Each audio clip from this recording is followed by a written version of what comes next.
Welcome back. You know, 50% of the Japanese Americans who were interned in the camps were children. One of those kids was 16-year-old Jack Matsuoka, and he drew a lot of the art on display in this particular room right here. Another one of those kids was Janice Mirikitani. She was only 3 years old, and this is her story.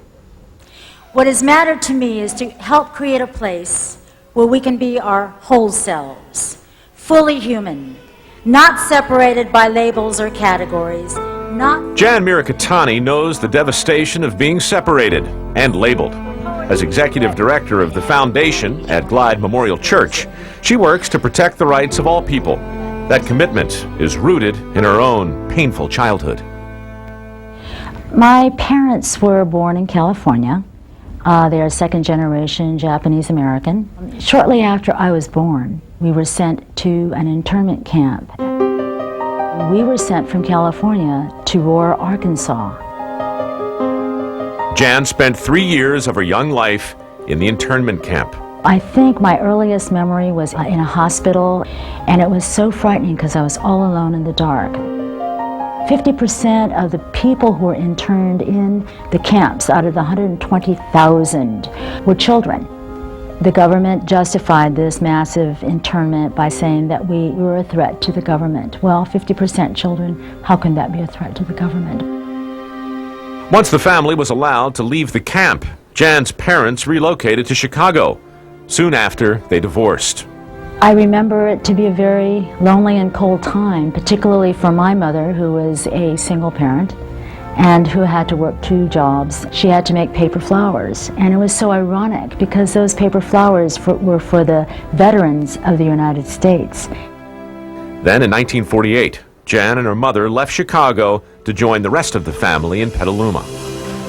Poetry. Poetry is light. I came to poetry when I was 8 years old. I wrote to save my own life. Writing poetry started Jan's healing process. One day I write, with great moth wings I will fly, I will sing, and my words will light the sky, illumine the secrets and the lies, and every flame will taste my wings. I internalized the self-hate that I believe that the camps embedded in all of us, and we felt unacceptable. But all of that denial of who I am it just kind of came to a head when I came to Glide. Listen to the singing, the poetry of young people, full of resilience and resistance and hope. Today, that once frightened little girl is helping others in the Glide community. She directs a staff of 175 employees and oversees dozens of special programs, from feeding the hungry to providing childcare services.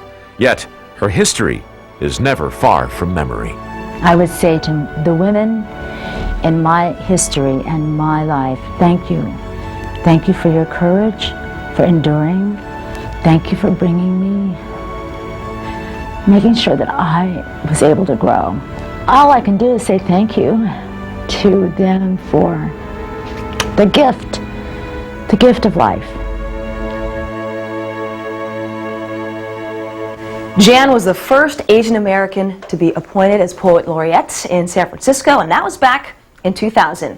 Now stay right where you are. More from the Japanese American Museum here in San Jose, and we're going to give you a chance to win tickets to see the San Francisco 49ers playing on November 28th and movie passes at Metreon. We'll be right back.